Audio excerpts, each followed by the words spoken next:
everything that I did somehow related to networking / volunteering, and I would consider volunteering as a strategic networking as well.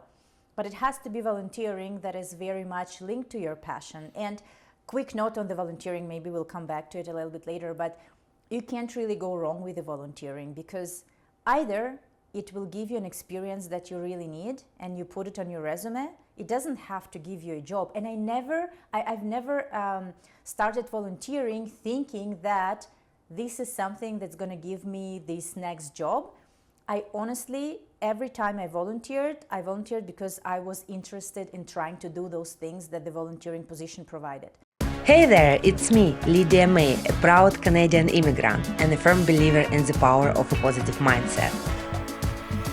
I want to have honest conversations with successful immigrants about their stories, insights, and what it really takes to thrive in your new home.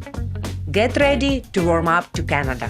Welcome to the Ice to Nice podcast.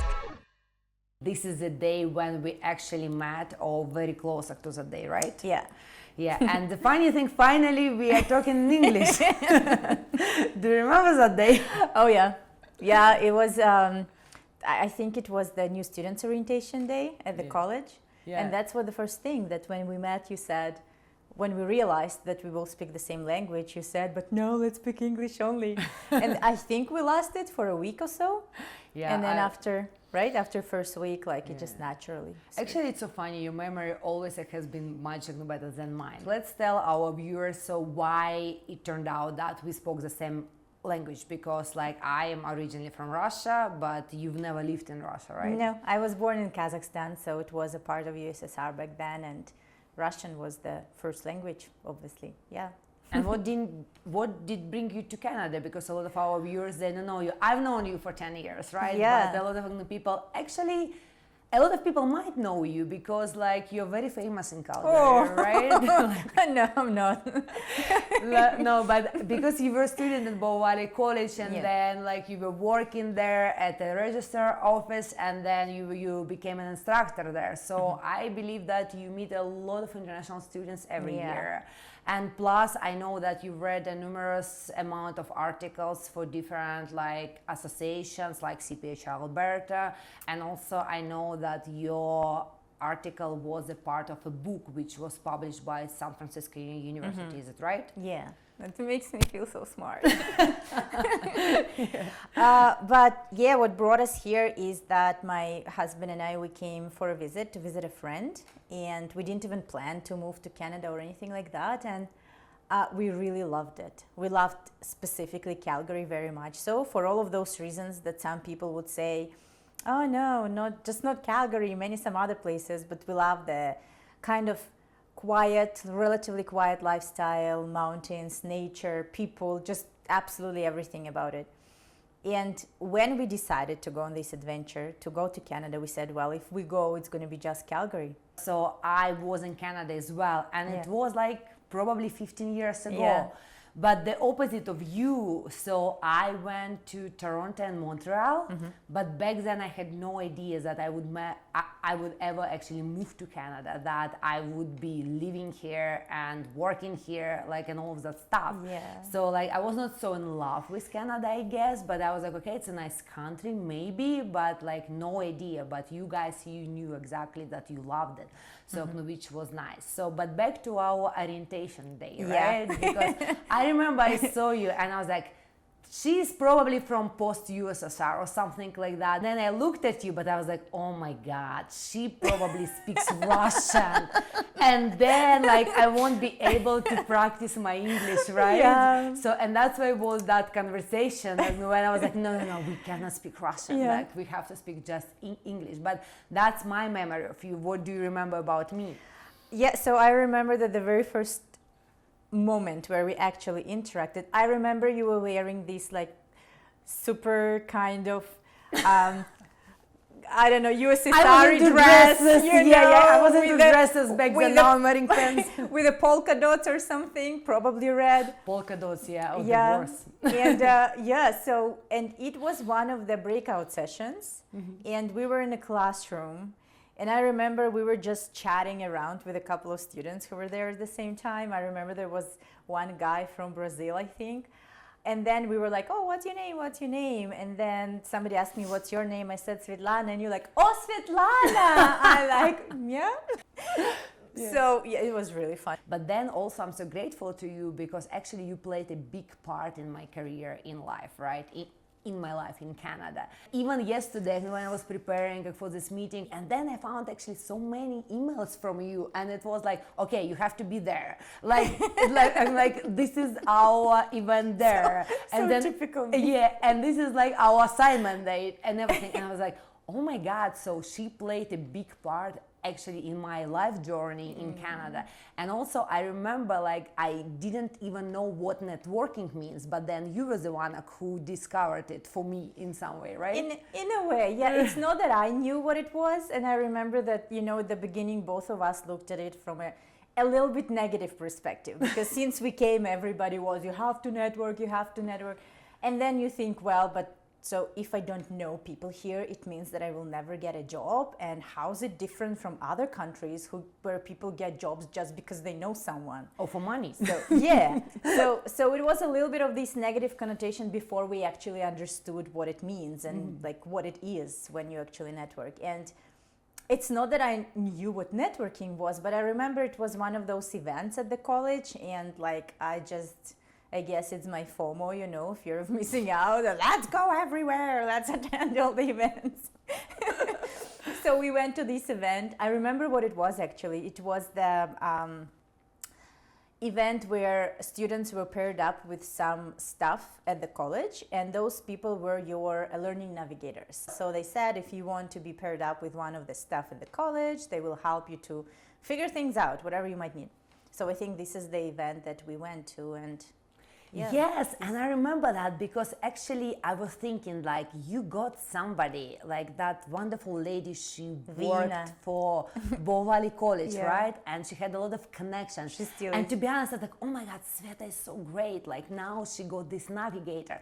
She will get her job and everything is gonna be just awesome for her, right? And then I got a very nice guy, but I was like, who is that guy? Like I was not even sure, but it turned out that it was like this thing, like I never can pronounce this English word, but you usually can call it like something serendipity, yes. Serendipity networking. So could you tell like more about that? Like, because as you remember, like for me especially, I was like, why do we need these networking events? Like I don't feel like it.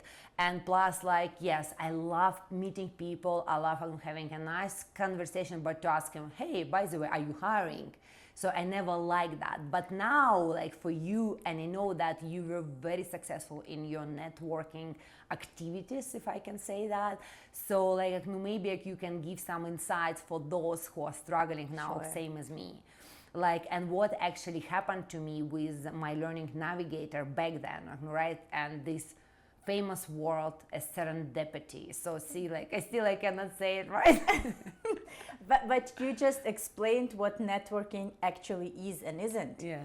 Because as you said, it doesn't come naturally. I love talking to people, but I cannot just go and ask somebody, oh, hey, are you hiring? And that's the biggest mistake that I find a lot of people make. I don't consider myself being an expert or anything like that, but because throughout the years that I've been teaching at the college and working with, I was trying to count actually before our meeting today, it's thousands of students. I was right that you're famous in Calgary. That a lot of people, they know you, right? Because a lot of international students, they're coming to Canada, like, and they go to great colleges like Bow Valley College, right? We both love it, right? And you actually even stayed with this college, it's like 10 years, right? But yes, please let us know, because you face your students every day, and you see that they're coming from different countries with different mentalities. Then you understand that they might struggle with networking, right? But then they're told, like we were told, like the first day, you have to do networking. And we were like, why? Yes. Yeah. And that's the thing, because I believe why I can connect with the students on a certain level, on a deeper level, is because I have been through the exact same experience, and relatively recently, right? So this is the exact same thing. Everybody comes and says, why do I have to network? What if I'm very shy? What if I don't feel comfortable? How do I even start this conversation with somebody that I don't know? But that's the thing, that, like you said, I love talking to people, I love meeting new people, but I don't feel comfortable going and asking, oh, hey, are you hiring? And this is not what networking is. That's what I always say, networking is not asking for a job. So throughout my personal experience and now working with all the students, networking, it's those professional relationships that you build. It's like friendship, but in a professional world. So we became friends not because we were desperate to have people around us, right? Maybe some friendships start like that, but they don't last for a very long time because there is no natural connection between the people. And especially I didn't want to have a friend who speaks Russian, that's for sure. But you ended up being with me, and it's been 10 years today, and it's still here. So, and this is the biggest mistake that people make sometimes. They feel like, okay, networking means I need to chase people and ask for a job. And I always say, please never ever do that, because it's not only what networking isn't, this is how you will turn people away from you, because a real networking is, again, building natural connections, professional connections, but it's something that takes time. It's not that you build these connections with one email or with one event.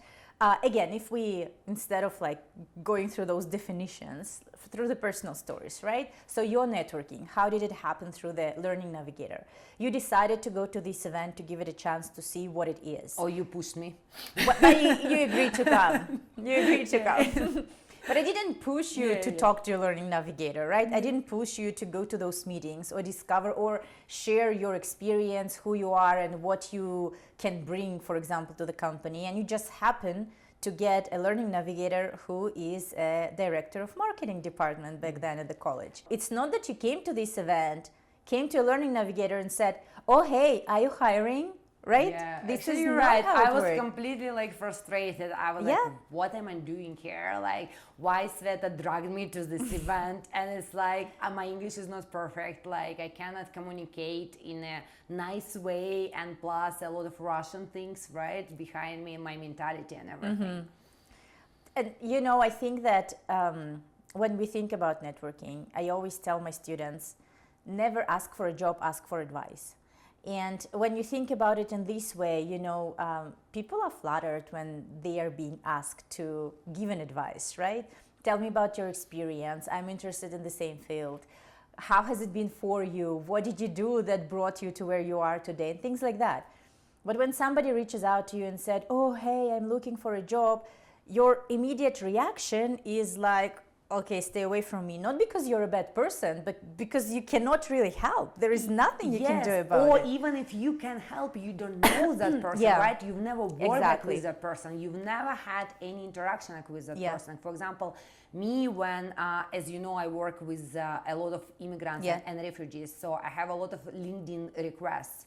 And usually all of the messages start, hi Lydia, how have you been? And my like initial response, like, yes, I've been good, but at the same time I'm thinking like how have I been? So it's kind of, so what do you think about this approach that people like, and every message actually looks pretty similar, right? You know, for people who are watching, I would say that if they watch podcasts or go to these like events, how to succeed in Canada, how to do networking, how to do resume even, there will be thousands of different advices, how people approach it.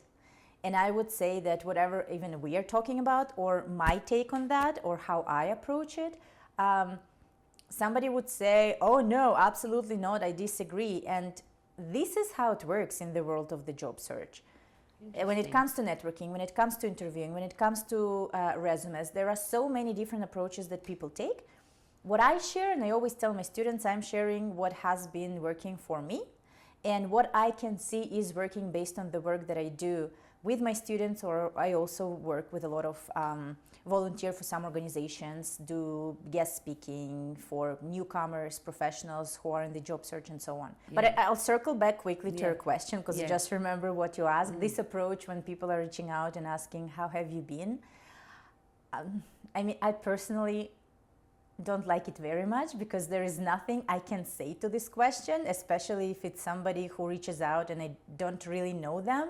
Yeah. So it sounds like very kind of formal and genuine to me, and not necessarily. I understand that sometimes people don't know how to start the conversation, you know, but I would say if you are somebody who is trying to figure out, okay, how do I start the conversation with somebody on LinkedIn that I'm interested in getting to know them, but I don't know how.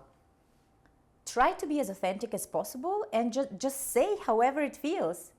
Oh, hey, I just saw your profile and honestly I'm reaching out because I'm really interested to work at Bow Valley College as well, and I have experience in education and I see that you're doing all of those amazing things. I just wanted to ask a couple of questions, if that's okay. So to me, this is much more authentic than somebody who is reaching out and says, how have you been? Or like all of those like phrases, you know, that people would usually say. And I also think that people have to stick to something that feels comfortable to them, because some people would feel comfortable reaching out to people they don't know, others won't. And then if they feel extremely uncomfortable, I would say then don't. Go try and talk to people that you know. Start, I don't know, with your instructors, with your neighbors, with your friends, and then build up this confidence little by little, because if you try to follow some formula, you know how to network, and if it's not you, it's not going to work. Because networking really works, when you're being your authentic self. I know that you have been very successful in networking. Can you give some personal examples, like when it comes to networking? Maybe if you can share, of course. Like what was exactly with networking you were doing that it led you to secure like a job placement or something like that? That would be awesome. You know, it's a great question, because now when I think about it, everything that I did somehow related to networking / volunteering, and I would consider volunteering as a strategic networking as well. But it has to be volunteering that is very much linked to your passion. And quick note on the volunteering, maybe we'll come back to it a little bit later, but you can't really go wrong with the volunteering, because either it will give you an experience that you really need and you put it on your resume. It doesn't have to give you a job. And I've never started volunteering thinking that this is something that's going to give me this next job. I honestly, every time I volunteered because I was interested in trying to do those things that the volunteering position provided. So, for example, when I was about to finish my program at Bow Valley College when I was a student, I volunteered with a fund development department. And it's fund development, because some people say fund development, I'm developing fund. So, in a way, because I took a program in business with PR and HR, and it was kind of a PR experience that it provided. So I started volunteering with them simply because I was interested in, first, see how these things work in Canada. Second, I really wanted to work for Bow Valley College, and I wanted to kind of see from the inside. And this is something that brought me my very first job at Bow Valley College, and it wasn't in my field of expertise at all. It was kind of a little bit of a switch in my career for a little while, but I learned a lot, and I mean, it was a wonderful experience. But again, it came to me without me even trying to get this job, but because I was honestly trying to get to know something new through this volunteering opportunity, this is how I got it. And then another job that I had, it was actually my very first job in Canada. It was again through this networking, but it was very organic networking. So I remember I was doing a practicum after we finished the first year at the college in the HR certificate. I forgot the name for that. It has a specific name. The company? No, not the company, but I think it's called Co-op. Co-op, yeah. It used to be Co-op. Yeah, it used to be. Like, does it still exist? I'm curious, especially because you work for Bow Valley College. Like in a way. So now there is a new mandate from the government of Alberta that students from post-secondary institutions will have to have an experience of work-integrated learning. So we call it WIL. Yeah. And it has all of those different opportunities to kind of get a real experience working with an organization. But This is in a way something that we did as well, right? It was, Yeah, I think, yeah. 4 weeks or so. Yeah, Or I even don't know, less, like I don't even remember. if it was like less than 1 month, I Yeah. remember it was a very short time. But Yeah. I remember that all of us, like we were hoping to get a permanent job after Yeah. that, right? Yeah. But even though if this particular place where you are doing volunteering, co-op, whatever it might be, won't give you your job, you don't know who are the people that you meet through this experience Exactly. that yeah. might give you the job. And this is how I got my very first job. Wow, see, I didn't Yeah. know that small detail. So, Yeah. because as you know, like usually I listen a lot and then I remember some things, like, but then at the moment, and then 10 years later, I don't remember But them. there are a lot of things to remember. Yeah. And it's actually a funny story because I was doing practicum with Calgary Stampede. And so as a part of the practicum students, they took us to this Whitehead Award event. It's a, Oh yes, Whitehead and Yeah. in Leaf, right? So this is where Yeah, I yeah. met them. Yeah. I don't know if this event is actually still running, probably, but it was this very fun event for a lot of organizations in Calgary who are coming together, and people from these organizations were nominated for some different types of awards. And people were getting awards. So it's a really fun event, like very And celebratory. I remember your excitement, so I don't remember what was the event tell you. talking about, but yes, but your excitement, right? Very You were much. so excited. So I came to this event and I saw there was this group of people. They were wearing yellow costumes and they were so loud, so happy. They really were like the loudest team there, so like celebratory. And I was looking at them and like, oh my goodness, how fun, how fun, how fun. And I was probably staring at them the entire event, because they were sitting behind us. And I couldn't stop thinking, oh my goodness, what a great company, what a great team. And it really would have been fun to be a part of something like that. So I had no idea what the company was. Came home, Googled them, the name of the company is in Liv. They're still operating, Yeah, by like the way, I in go there Calgary. from time to time. Yeah, so me too. Nice place, right? Yes, yeah. So I saw that the services that they were providing was all the like health type services, physio, massage. They had doctors, they had gym. So this like healthy lifestyle for people, So they were hiring doctors, they were hiring massage therapists, physiotherapists, or trainers, personal trainers, stuff like that. I said, okay, there is nothing for me on their job board. But I was so excited about them. And then I found the email of their HR on the website.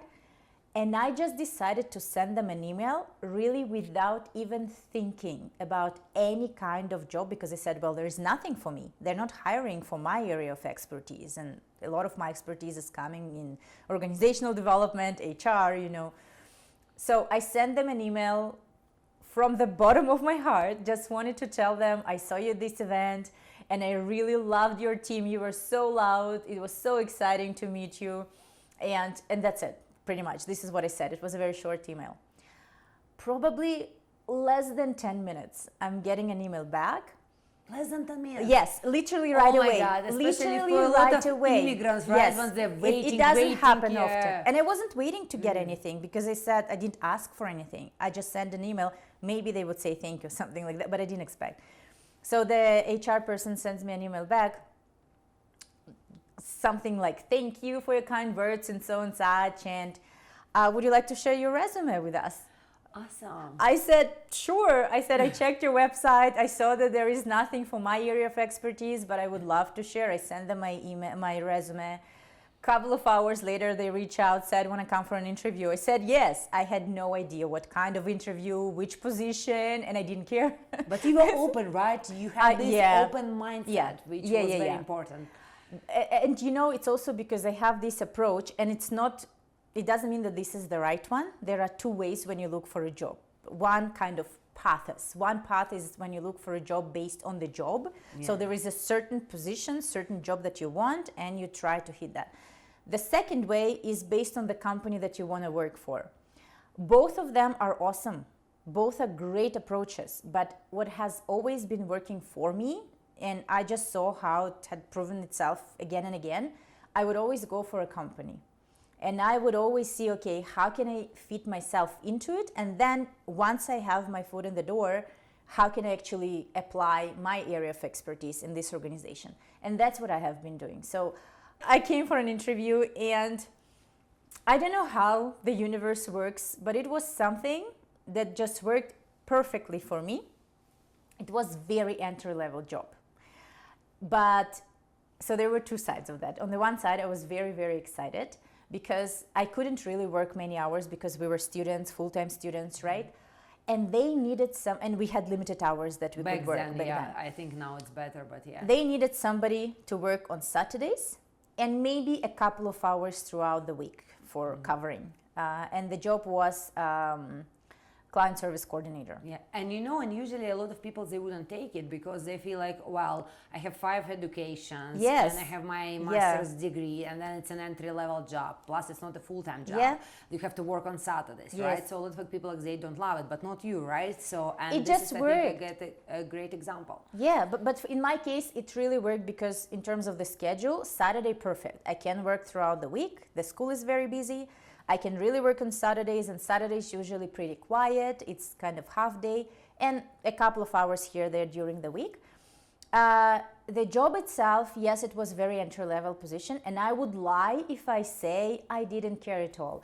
I would call my husband and cry because I felt like I had such great positions. I worked in organizational effectiveness. I built training programs for organization with 6,000 employees, and now I'm answering the phone calls and doing some like customer service stuff, But like it's the ego part of it, right? With all my education and with all my skills.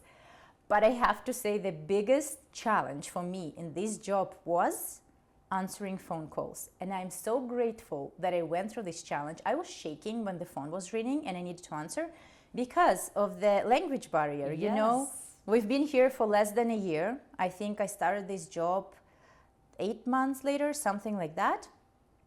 And you know how it is when you don't live in the English-speaking environment. I know. Do you remember me? Let's talk just in English. Yeah, especially over the phone. You don't quite understand what people ask, right? My biggest fear. Yeah, and you feel afraid to like ask. Well, you can ask once, sorry, could you repeat? But then when you send again and again, and also this company, they had like very kind of high level of clients, I would say, people who would expect certain level of service. So yeah, I would feel, and little things that I learned, like one of the clients came after treatment and he wanted me to call a cab. I had no idea how to do it. I didn't even know first where to call. Second, how do you say it in English when you want to call a cab? Like what's the vocabulary and back for then this? We didn't have ChatGPT. We didn't have ChatGPT, right? no, So it was very different.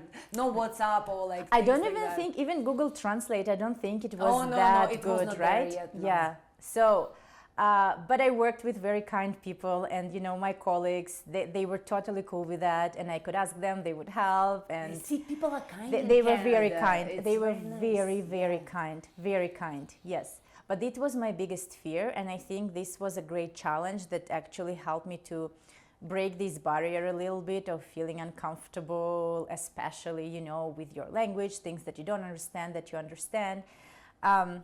But yeah, this is how I got my first job through this, I would call it authentic networking. I don't know. Yeah, for sure it was that networking. But what I loved about this story that you were yourself, right? Yeah, because totally. me, I can witness that. So I was there and I remember your excitement and everything. And even when I was listening to your story, I was like, oh my God, she's so brave. Actually can do these things.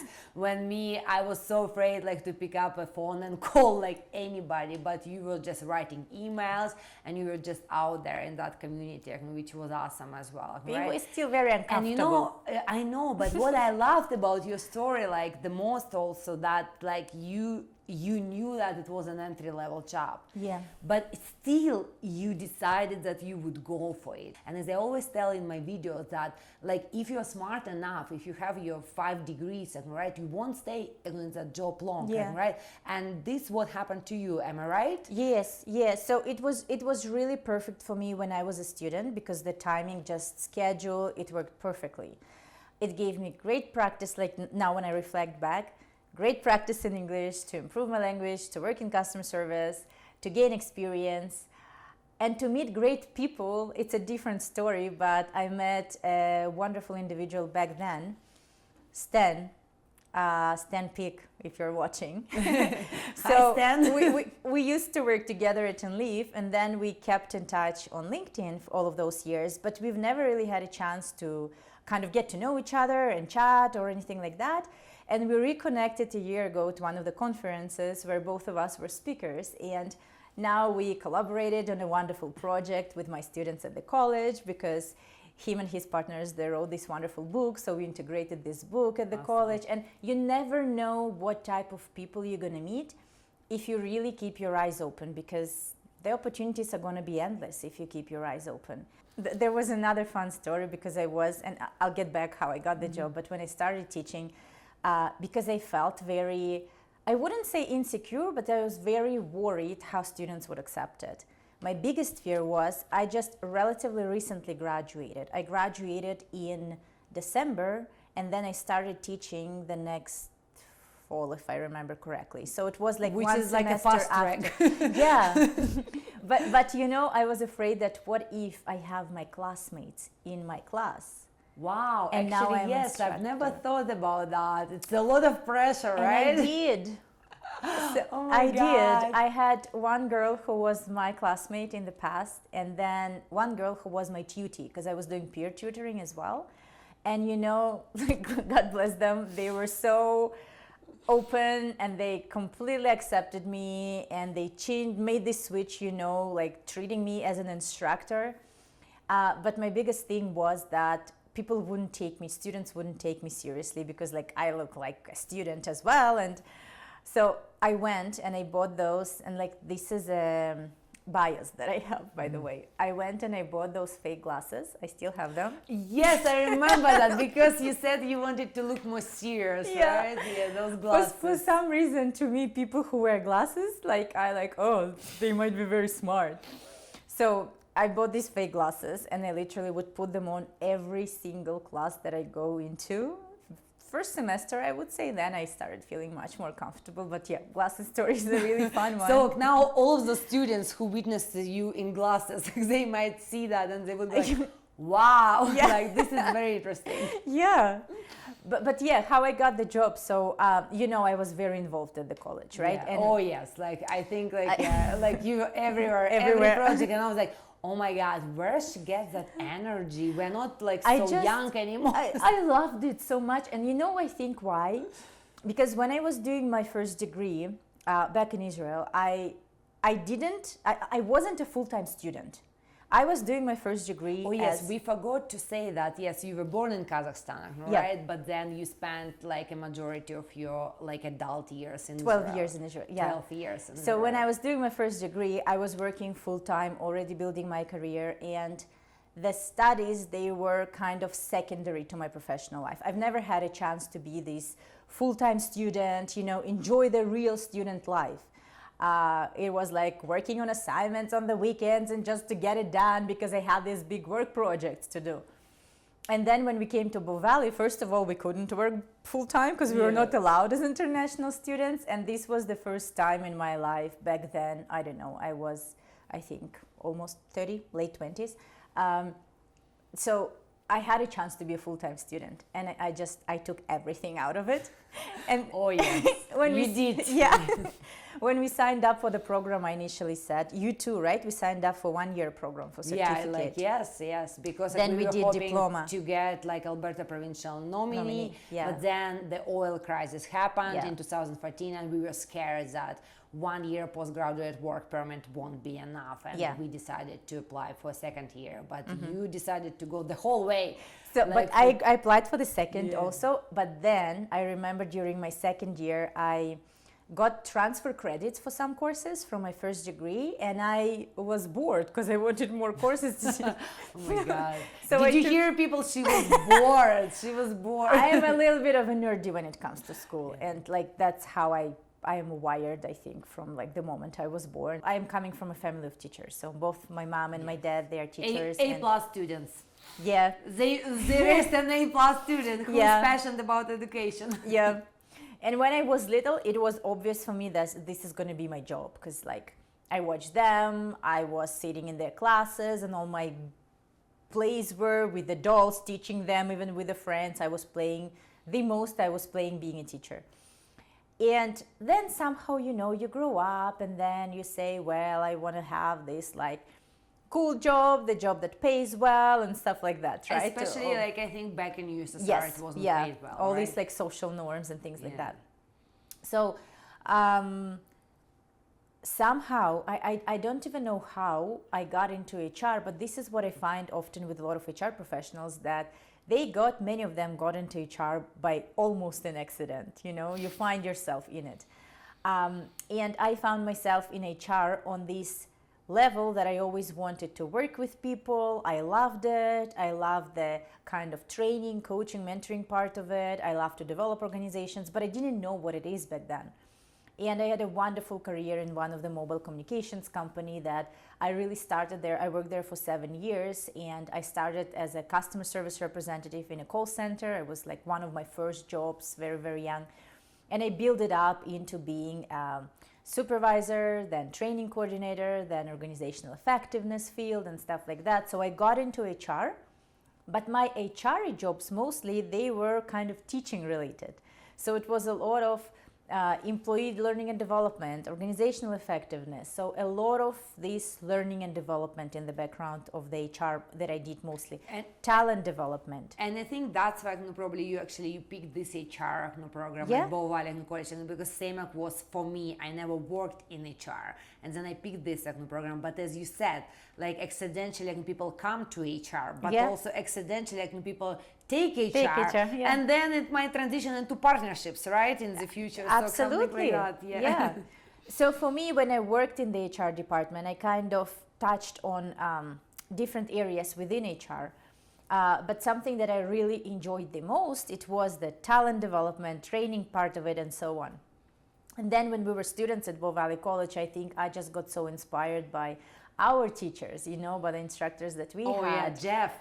Like, I remember Jeff, Nora, Yes, Tracy, Landis, Christy, many of them who are wonderful colleagues today, So when I wish I brought this card. In one of the classes, one of the instructors asked us to make this like kind of little, how do you call it?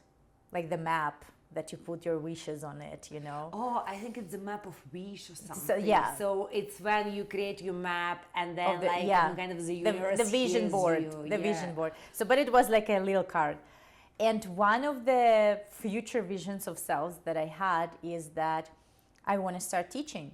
So my plan was, in my head, I said, okay, I graduate and probably my English isn't perfect. I need to improve this. I need to gain more Canadian experience. 5 years after I graduate, this was my kind of goal. But then when we graduated, I said, okay, I just want to plant a seed a little bit, and I want to let people know what I want. So because I was very involved in the college as a student in all these like projects and stuff that we did, a lot of volunteering opportunities that we got, I knew our dean very well, David Allwright back then, and the program coordinator. So I went to talk to them, and again, networking, right? But it wasn't this, I got a network, I am going to talk to them. No, I genuinely, from your heart, absolutely, right? I genuinely wanted them to know that I am interested in teaching, but I didn't want it to sound like I'm asking for a job. And I was also working back then at the college I worked as a student a bit in the register office, and then I got a job with fund development. You started with some kind of an entry-level job, right? So, you were not like, I'm not even gonna take it because I'm so experienced and I have 5 educations. Perfect being a student, and with the college, because I love this place so badly, I always joke with my students that when I graduated, I refused to leave this place, so they had to hire me. That phrase I was looking about. I was looking for. But I was applying, when I was a student, I was applying at the college to all the possible positions. I literally didn't care what it was. I just wanted to start working for the college. And one of the jobs was with the registrar office, actually, the first one at the college. And it worked perfectly. I would go to classes, I finish classes, I go downstairs to work. It's like no commute, no money spent, perfect. You cannot ask for more. Even they were so accommodative with the schedule that sometimes I would work, go to class, come back, work. So it was perfect, just perfect. And like my dream came true that I'm at the college. But I also learned so much, you know, from the register office, for example. You learn a lot about the clientele, all the types of students, all the types of programs, how they work, how the scheduling works. Such a valuable information for me today being an instructor. But really wanted to teach. And so I came to, after we graduated, I started working for the fund development department. That again was wonderful kind of experience in my life, but not quite the area that probably I wanted to build my career in the future. I really wanted to continue in the HR that I really love, but started to teach.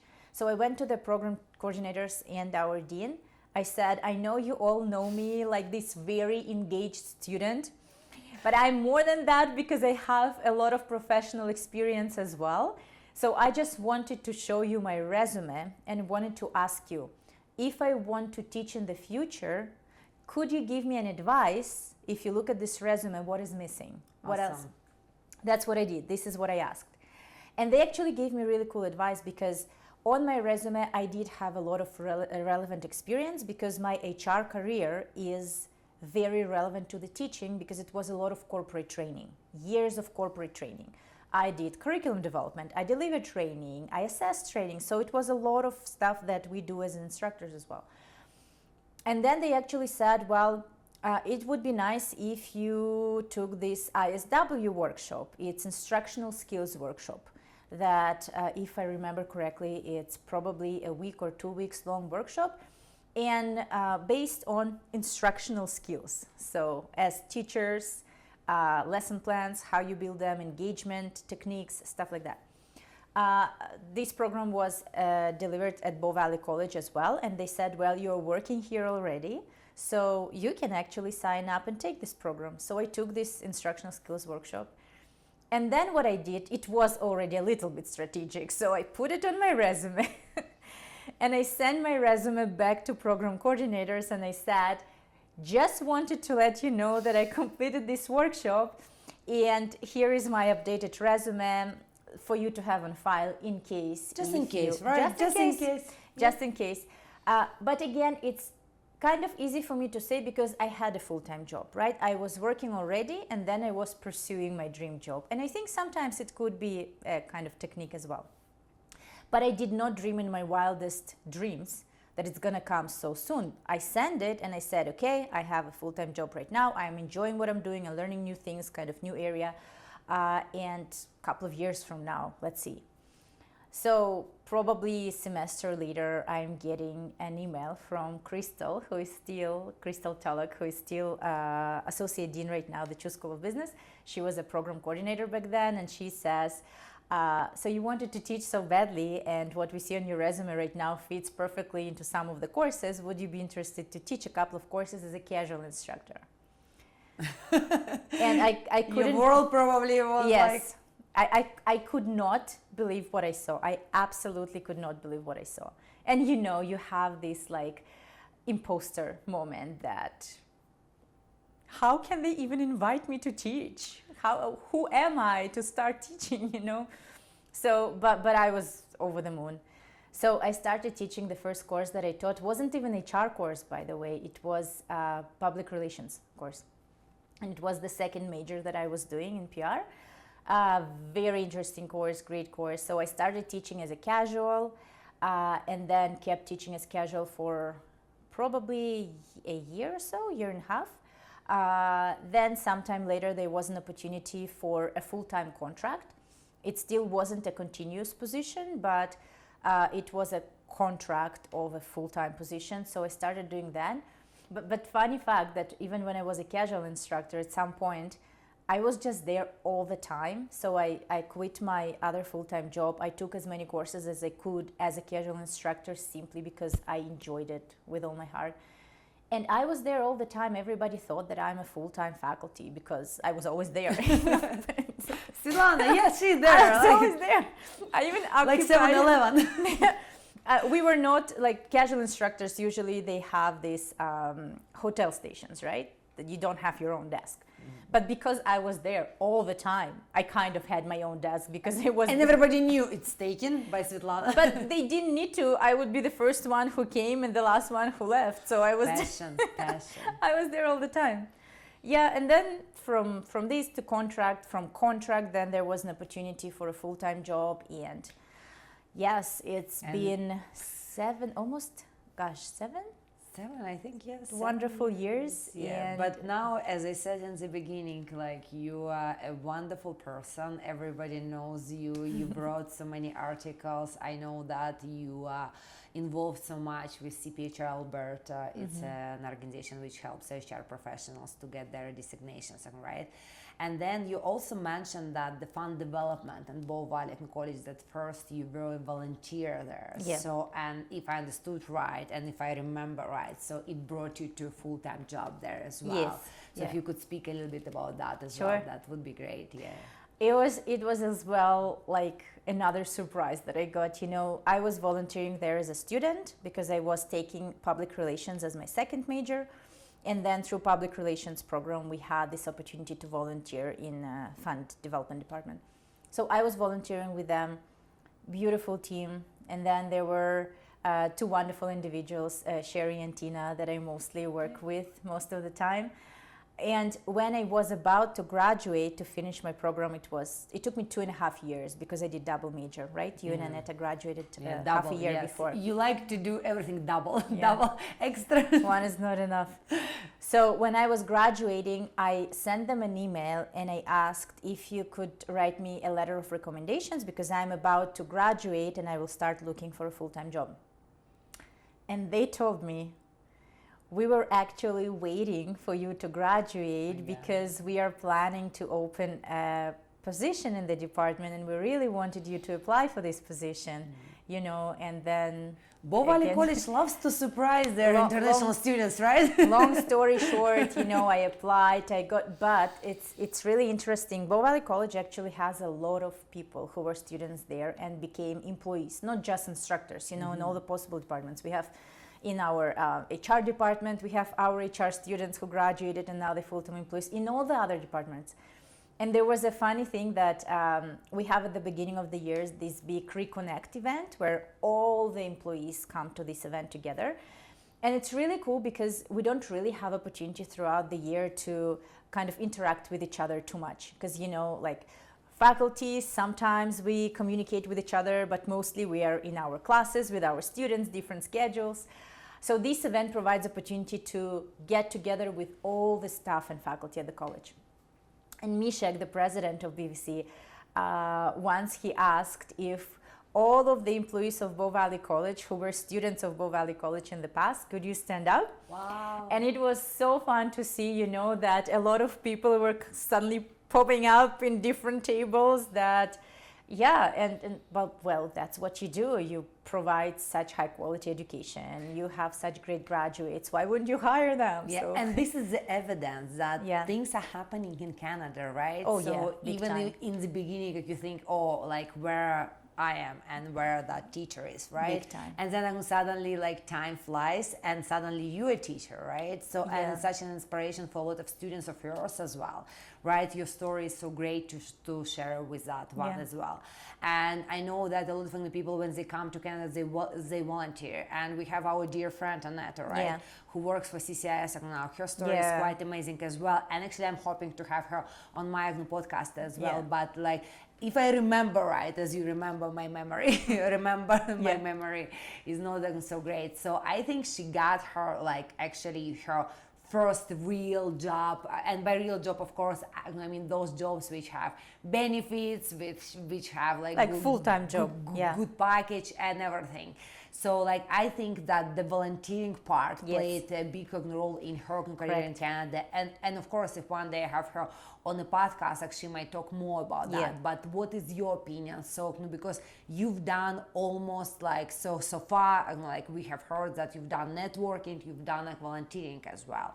So what do you think about like, volunteering in the whole? If somebody does volunteering but they don't do networking, or if somebody do both, so what would be your recommendation? Like, what would be your input on this? I would say that on the one hand, volunteering, networking, two different things, but volunteering is a networking. You can do networking without volunteering, but when you're volunteering, you are networking. That's what you do. I see. So yes, I never thought about that. So in some way, of course, if I go and I help to build some houses, like these days in Calgary, like we say, we don't have enough affordable housing, right? So housing is on my mind. So if I go and I build a house for some, let's say, even not in Canada, then of course I meet a lot of people, right? And then, as you said, so by communicating with those people and sharing stories, then I learn about new opportunities, but also I present myself. Yeah. They can know me as a person, right? Like when Absolutely. I work there. Absolutely. Because while you are volunteering, you're doing what you're supposed to do during networking. You meet new people, you learn about them, you show your skills, you meet some other people through these people and certain events in the volunteering. So volunteering is a form of networking. And I would say that when it comes to volunteering, first of all, it's a wonderful thing to do as a human being, right? People would have different passions, and if they can give their free time and volunteer their skills, they could do that. But it doesn't have to be very high level of skill. You could volunteer, go and pack, Christmas presents for kids who are in need for Christmas, or serve food at the shelter. So it could be, or you could volunteer as an HR administrator to do some paperwork, right? So there are all the possible types of volunteering. And actually now when you've laid it out for me this way, I'm thinking now, so technically for those like me, as you know, I don't like networking when I need to find a job. So, but then if I volunteer, then it might be the chance when I don't feel that I'm networking, I'm actually doing a job, and sometimes a very important job for free. But at the same time, by doing that, I'm networking as well. You're showing your skills. I'm showing my skills. So but for example, among your students, right? Yeah. So because I'm pretty sure that they ask for your advice. So what do you usually tell? Should you go for networking or volunteering, or as you said, you tell do whatever works for you? Yeah. So it really depends what kind of plan do you have in mind. So for example, I do believe in strategic volunteering very much. So you can combine what you like and also what you're trying to achieve, and you also do something good for your community, for organization, and so on, right? So strategic volunteering sounds like pretty fancy. Could you just explain a little bit more what does it mean? Yeah. So strategic volunteering is when you're being strategic about your volunteering. So for example, as we said previously, we need to decide, okay, if there is a certain organization or organizations that I want to work for, or if there is a specific job that I want to get, so I want to get skills in this job. So let's say I really want to work for Bow Valley College. So I would go and try to volunteer at Bow Valley College, as I did as a student, all the possible opportunities, just something that would help me to get my foot in the door. So I would get to know people, get to know department, people would know me, I would get a chance to show the skills that I have. And by the way, you know that, right? That volunteering in Canada considered as working experience, and you can definitely put it on your resume. So here I was strategically targeting organization. I want to work for Bow Valley College. I will be looking for any possible volunteering opportunities at Bow Valley College. Aneta, she will probably tell her story, but she's a very successful professional at CCAS today, but same with her. She really liked the organization, so she was volunteering for the organization in something that has nothing to do with her current job, but she loved the company. So she got to know people, and this is something that brought her the job that she has today. On the other hand, if you are a professional who would like to get Canadian experience in a certain field, let's say you were an HR professional back home, you come here, you want to start working in HR, you don't have any experience, even though a lot of things I truly believe are transferable, but you do want to have on your resume that you have some Canadian experience. So you would try to look for HR volunteering opportunities. Doesn't matter in what organization, but it's HR related tasks that you do. and then you would show it on your resume. Or you are an, I don't know, engineer or marketing professional, right? So you specifically target strategically based on the job. So strategic volunteering would be, what do you want, to work for a certain company or to get relevant experience in a certain field, and then you kind of go and try to apply your skills in this particular area. And yes, I mean, volunteering is networking, and this is how I actually see it, because through volunteering there are endless amount of stories where you meet people, you get opportunities. Worst case scenario, through the volunteering, even if you are kind of hoping to get a job but you don't get a job that you want, you get a wonderful experience. You get to know people, you meet new people, you learn from people. It's a absolutely win-win situation. So, but I know that these days, of course, like a lot of immigrants and refugees, they're lucky because they have AI, right? And I know, again, you wrote a numerous number of articles, and some of them were on AI as well. So in your personal opinion, and you're also professional opinion, so do you think, like, when somebody says, well, I don't like networking, I don't like volunteering, I prefer to submit my resumes online, and I'm gonna be using ChatGPT for that, and I'm gonna be using like all AI like tools for actually, which might help me to succeed in Canada. So what are your thoughts on that? Yeah, it's a great question. I first want to mention that it doesn't mean if somebody doesn't network and doesn't volunteer, they will never get a job. Absolutely not. The simple thing is that volunteering and networking increases your chances, very much right? your chances because to like, get a job. Even if you look at us, so I think you're fast tracked through a lot of like steps just because you were doing like networking and volunteering. When me, I was mostly on Indeed, and I was frustrated and I was upset, and I remember I was complaining to you, and even I remember I would send you a few cover letters to check, right? So, but these days, like, I think that people have more opportunities, Absolutely. right? And if you could tell more about those, and also like what is your approach? Like, let's say if somebody wants to use just Indeed, like for applying for jobs.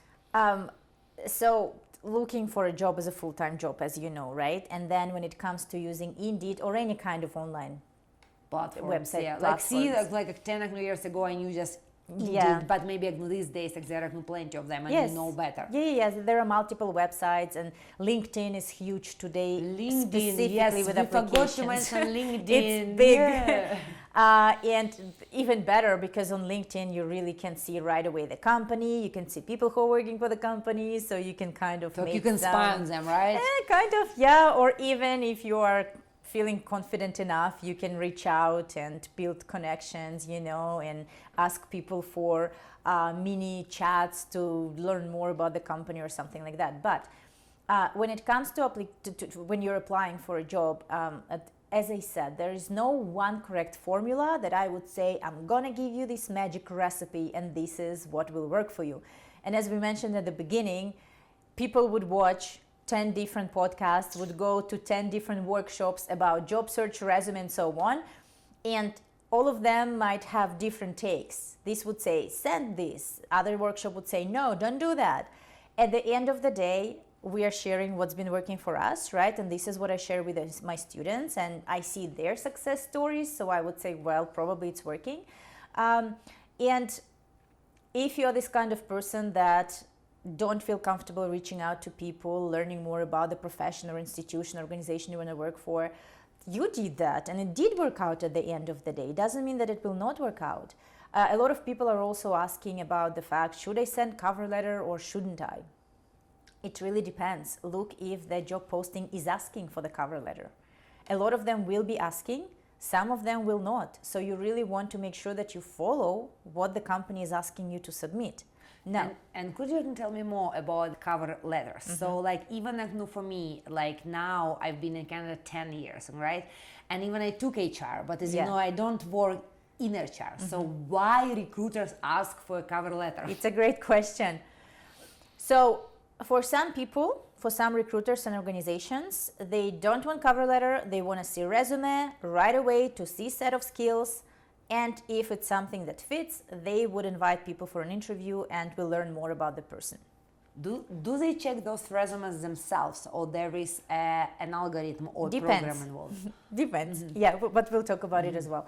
Other organizations would say, okay, before I go into resume, I want to see why you're applying for this job. I want to see if you are, I don't know, excited about the company or whatever it might be. But it depends on the approach. And there is no correct or incorrect approach, right? It depends on the company. If they want to do it this way or that way, both of them are great. But as an applicant, I want to look for what are they asking me to do. If they ask me to submit a cover letter and I don't submit, HR person looks at it, it could be a red flag because you're not following the instructions, right, that we're asking you. I know that there are a lot of like kind of even camps in the HR world. Some of them pro cover letters, others against, and both have valid points, but really at the end of the day, it depends what company want to do and job seekers supposed to follow. But when it comes to cover letter, what I think why we as applicants should really consider cover letter as a strategic tool and not as something just to have copy paste from ChatGPT, you know, because resumes are very structured. So you cannot talk too much on your resume, right? There are experience, bullet points, you need to be short, you need to be concise. Cover letter provide you with an opportunity to tell your story. You cannot tell in your resume why you're excited to apply for this job. You cannot tell in this resume exactly how your experience fits into the position that you're applying for. The recruiter who is looking at the resume will have to make those connections.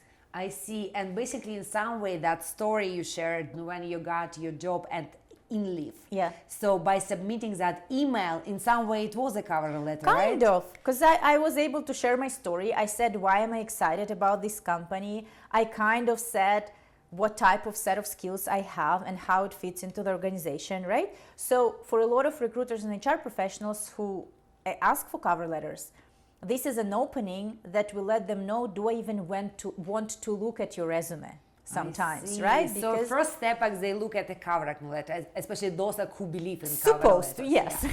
Yeah. If they ask for a cover letter, they probably would look at this first and then they would decide, okay, if it's convincing enough to go into the resume. But I would say for applicants who kind of say, why should I do that? Or should I even do it? Or should I bother to write a good cover letter? You definitely should, because this is an opportunity for you to get out of the resume format and tell your story. Because again, you can show your transferable skills, you can show your excitement about the company, and you can convince the hiring manager or recruiter, whoever is looking at your resume, why they should invite you at least for an interview, you know, and have this conversation. Now, again, because of the AI today, everything suddenly becomes so very simple, right? Oh, I love it. I use ChatGPT a lot.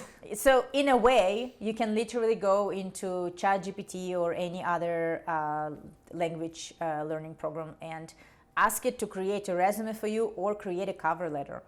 And technically speaking, it does a good job when you read it, because it has good language most of the time. You can even ask it to do a certain style if you want it to be very formal or less formal and so on. However, as applicants, people have to be very, very careful with how they're using AI. I am a big fan as well, and I'm always pro using AI because it does help you to save time.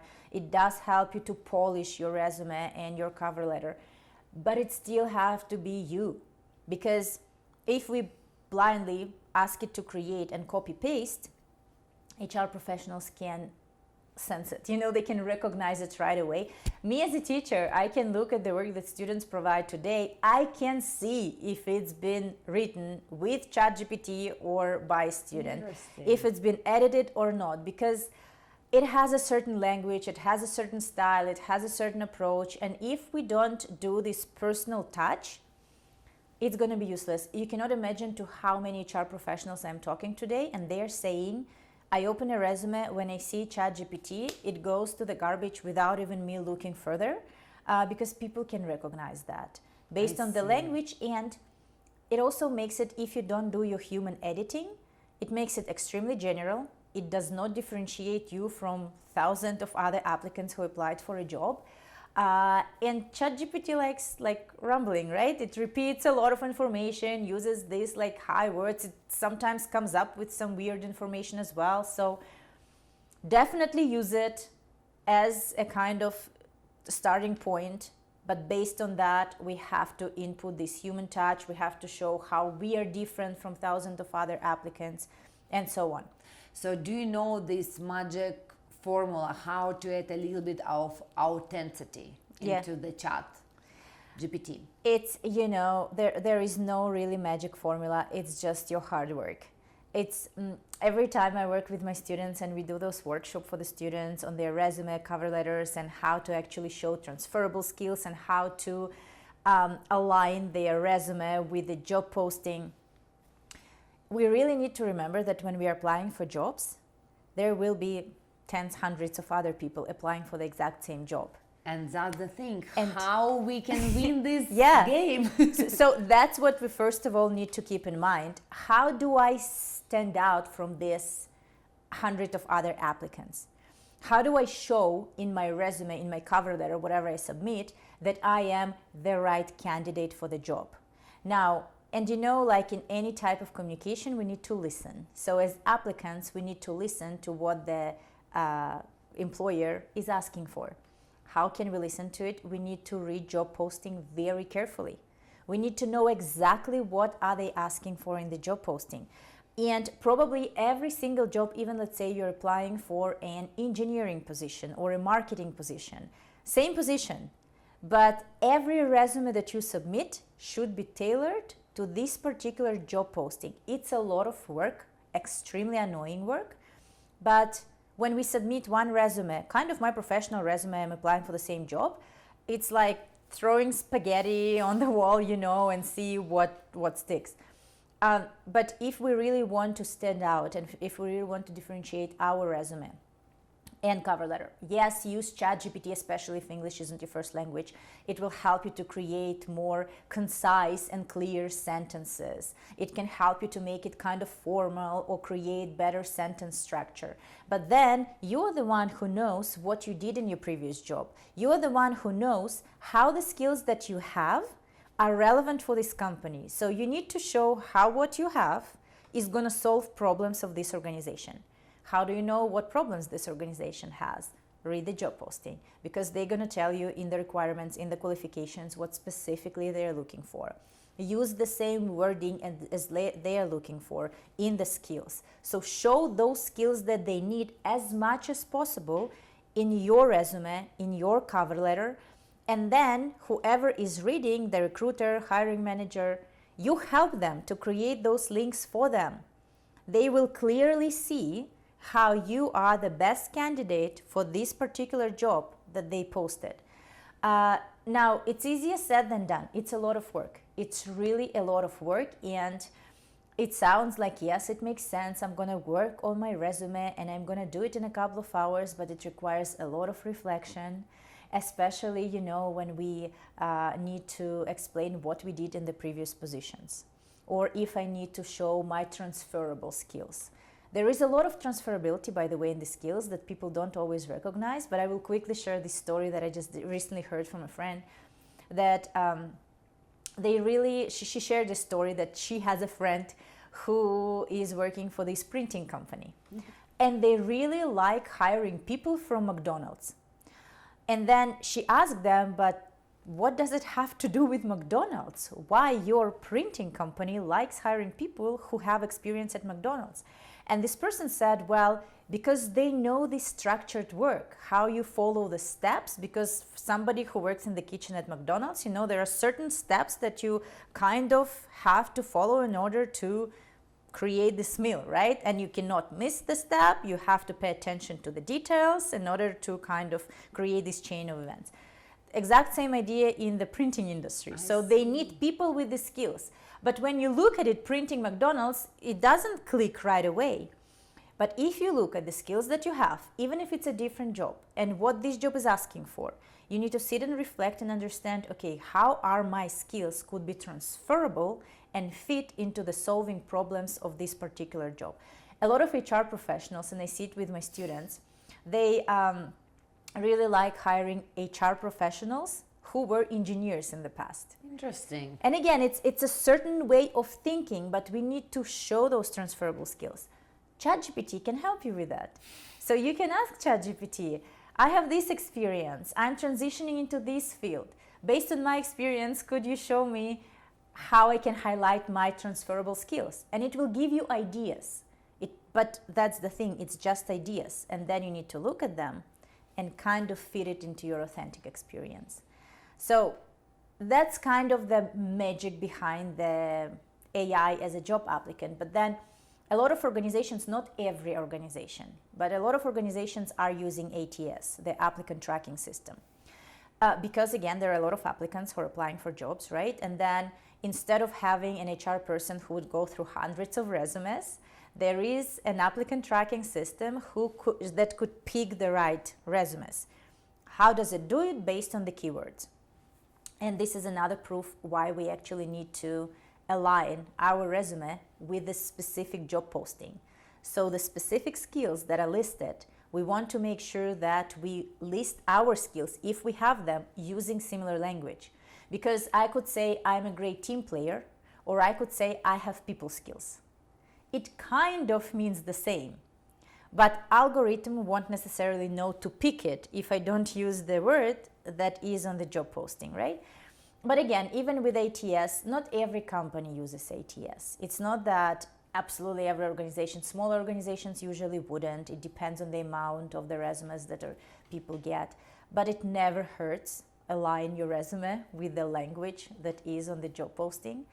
To actually. Yeah. And this is awesome, because if I understand right, in some way it aligns with volunteering as well. Mm-hmm. So the things you were telling about volunteering, that you need to be very strategic, right? Yeah. So you need to find a placement where you can showcase your skills, right? So and here's some kind of the same way. So you need to be sure that you show off your skills, which might match the job posting, right? So in some way. So and this is great. So and same with networking, right? Like when you go to a networking event. Yeah. So like instead of just being like, hey, and then like you can talk for hours about politics, like maybe instead of that, like you can prefer a topic which might show your skills and what you are capable of, right?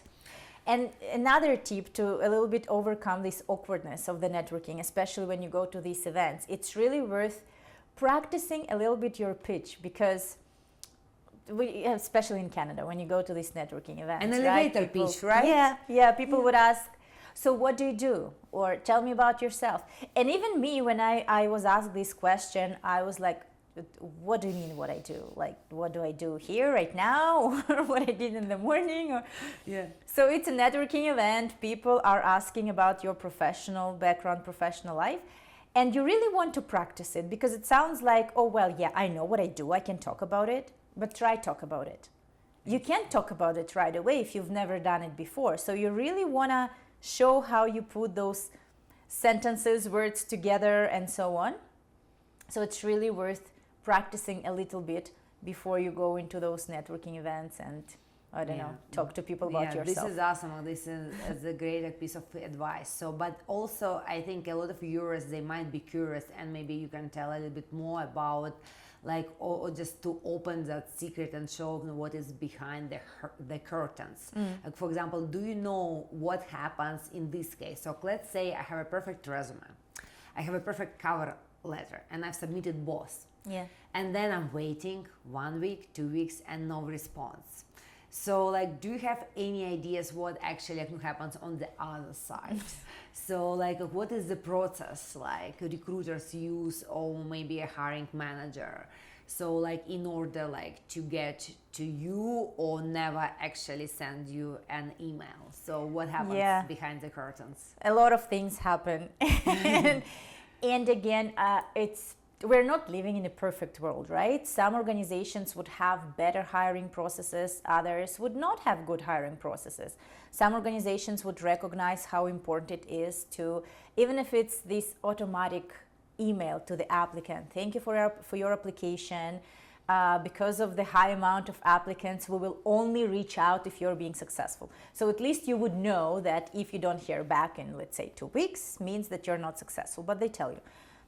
some organizations don't. And I think people just need to be ready that yes, sometimes it will happen. They will apply, they won't hear back. It will happen. You can't avoid it.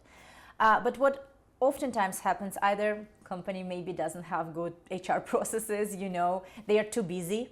And what I would say, if this is really job that you want and you were aiming for it, and this is organization that you really want to work for, and I know not everybody would feel comfortable doing that, but speaking to some recruiters, they actually like when applicants do that. I don't know, check this company on LinkedIn, follow this organization, see what they're posting, comment on their posts, so you will be already kind of visible. Yeah. So they might remember your name. Recruiter might see, oh, they follow us, so probably they really want to work for us. Because of the... Yeah, like probably Bovali College remembered Svetlana who wants to be an instructor. I made myself so visible. Yeah, visible.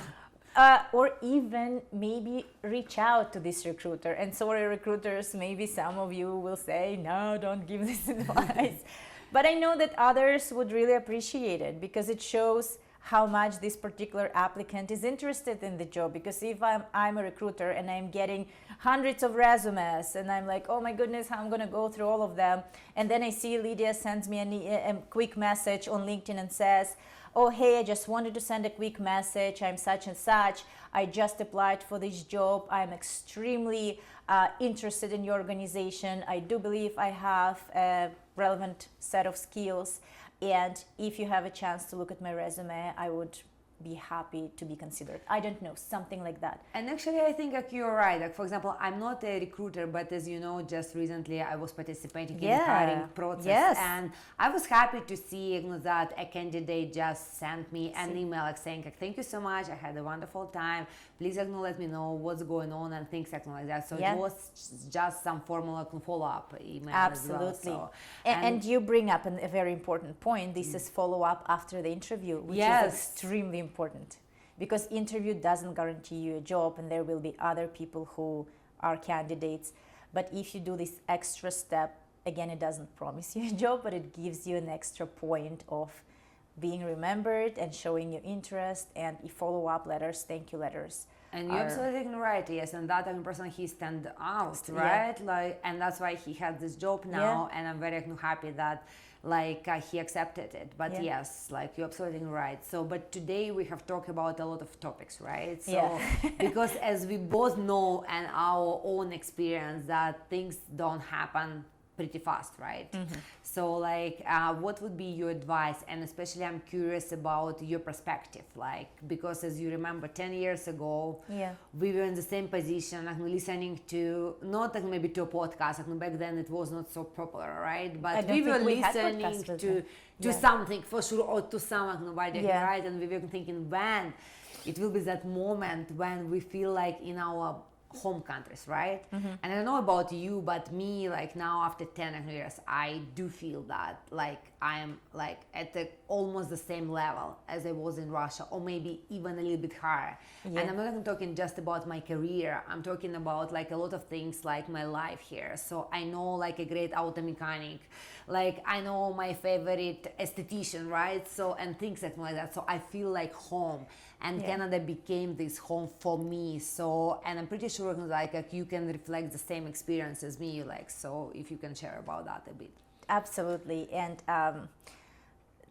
I absolutely love this place, and we do call it home today. I do believe, and based on our experience and even experiences that I see, with so many students and newcomers that I work with, this is the place of opportunities. It's really easy to get into this mindset that, oh, well, I came and there is no jobs and people are not the same and this is not the same. But it really depends on your mindset, right? If you have this kind of approach that everything is happening not the way you want it and it's not your fault, so be it. But based on my experience, I think it's a wonderful place of opportunities. It really opens up doors. You play a very important role in that, because you have to keep your eyes open It doesn't happen just like that simply because you're so wonderful came to Canada. You have to work for that. And it makes sense that, yes, you need to prove yourself from the beginning in a way. It makes sense. It's not that we can expect that we come to a new place and we're going to be accepted right away because everybody was waiting for us with the red carpet and just please come and work for me. Keeping eyes open, making connections with people, being open for new experiences, new opportunities. I think people are absolutely wonderful here. People always want to help you. And if you have this open mindset and, trying to be yourself, to build those relationships, to build those connections with people, everything will come into place. And even look at us, when I think about it 10 years ago, we didn't know if this friendship is going to last for 10 years. Like, you never know. And I was not hoping, right? Because you were didn't even speaking think Russian. So I was like, no. I don't need Russian friends.